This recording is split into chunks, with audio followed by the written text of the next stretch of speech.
Okay, we need to warn you right now, there are going to be spoilers for all of Succession, including yesterday's final episode. But after 39 eps, 4 seasons and 6 years, we need to discuss one of the most talked about TV shows of all time. It just came to such a great ending. It must be unpacked. We are, of course, talking about Succession, and we want to issue, again, a spoiler alert. Sorry, I should have read ahead. We're not, My you just fault. took my whole script. Thanks very much. What a Kendall move. Right? I don't know, think you're the so. oldest son. Yeah. So here we go. We're going to take you to the moment the Roy family's fate was sealed. Look away now if you haven't seen it. Here it is. It's me. It's you. Yeah, you might as well know. I mean, you're gonna find. I mean, you're gonna find out. It's gonna be. I think. Yeah. Shiv. Shiv. This is gonna be time. Shiv? I beg you, listen. I can do this. I don't think you'd be good at it. What? I don't even believe you. I don't believe you. I don't think that you would be good at this. I'm the oldest boy.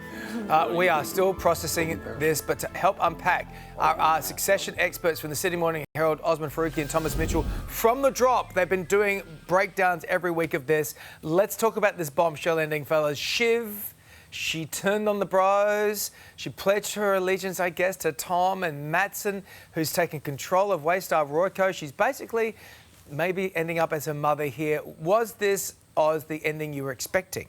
Firstly, I got to say, DC, your Kendall impression is outstanding. 10 It's out very of 10. good. Please keep it up. Sure? No, I mean, I guess. Well, was it the episode I was expecting? Look, I don't think I could say, honestly, like I predicted everything that happened in this episode, but was it the episode that I wanted because it felt so satisfying and it felt like it did tie up so much of the plot and give the characters not just endings that was satisfying, but felt true to where they had been going for the last 4 years? I think unequivocally the answer is yes. I think the Shiv part of this question is, I'm sure, one we will get stuck into because it is the one that seems to have divided viewers the most. There's a bit of confusion, a bit of debate around whether she made the right call for herself, for her family, and what exactly motivated her. But I also love that. I love a finale that doesn't just like put everything out there in very clear text and leave you nothing to discuss and talk about. I love finales. Right. Like Sopranos, 10 years later, 20 years later, we are still debating what went on, and I think this will be one of those. Oh, he's dead. By the way, spoiler alert. He died. It was fascinating in that scene where they get together in the car because for the entire series, Tom was clinging to Shiv's power. And in that last scene, she was just clinging to his a little bit, which was fascinating. There was that beautiful moment of levity, though, that moment of unity that we so rarely see between the 3 siblings in the kitchen. That was a standout scene to me. Yeah, that was one of the kind of, like, one of 2 or 3 maybe emotional scenes in this finale. And it was weird because that whole sequence of them going to their mum's place in the Caribbean, it was like this massive regression for the kids. Like, they all kind of like dropped the front and they went back to the dynamic they had as children. It was actually like really beautiful. You've had this kind of throughout the entire show, all Kendall has ever wanted was for his dad to say, like, yes, you are the one. And then obviously, as we know, that's no longer possible. And it was kind of nice that his siblings gave him that moment. Like, they said, yes, we anoint you. We're going to make you this disgusting concoction. And it made them happy. I know, yeah. Like, good to see Peter's special cheese getting licked. But, like, it was a really beautiful thing. And, like, but it's like, this is what makes Succession so difficult to watch. Any time it drifts into, like, a nice area, you're like, well, this is temporary. Yeah. Things are Once about they to start go. thinking about it, we just spoke about Tom and Shiv, but we need to talk about the Emmys. I think that Australia's Sarah Snook's going to wrap that up. But let's talk about Kieran Culkin, who just had an incredible season as Roman. Here are just some of the highlights. I can't. I tried to sing. Just take a step. It's okay. Just take a breath. Hey. It's okay. Just take It's okay. Is he in there? Yeah. Get him out.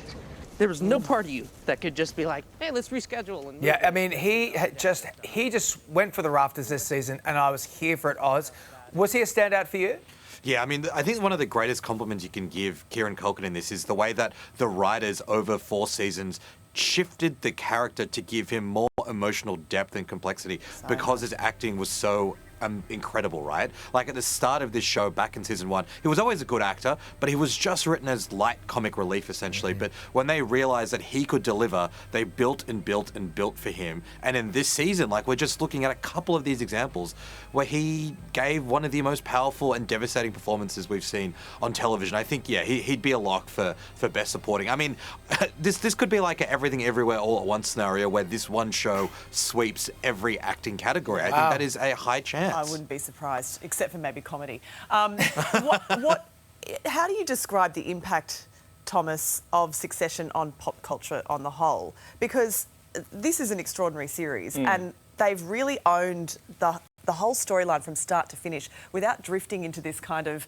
jumping the shark territory where they're pedaling along just to fill another season. Yeah, I mean, it's a testament to the show, I think, that it's got this like incredible second life on the internet. Like, you watch Succession and then the next day there's like people posting quotes and everything becomes a meme, and like you go to parties or out to like pubs and people are remixing the Succession theme song. Like, it's Shiv's ponytail was like... Yeah, Shiv's ponytail is essentially a character in its own Pages right. and pages And like, you know, we talked documentation. about these other famous finales. The and Watchers. Stuff, but, you know, we live in like streaming era now, streaming culture, and like appointment viewing doesn't exist anymore, but like Succession brought it back for 4 years. And that's a pretty hard thing to do when audiences are so fractured, and yet this brought us back. Like, literally everyone I know last night was like, tonight's Succession night. Like, and that doesn't happen with shows anymore. So yeah, the impact is profound, and I will certainly miss it, although I'm kind of semi-glad for it to be over. I know, you guys really deep dived a lot in your podcast, The Drop, which I highly recommend everyone just absolutely subscribes Get to into now it. because it's so good. Yep. You guys have done an amazing job breaking down every episode this season.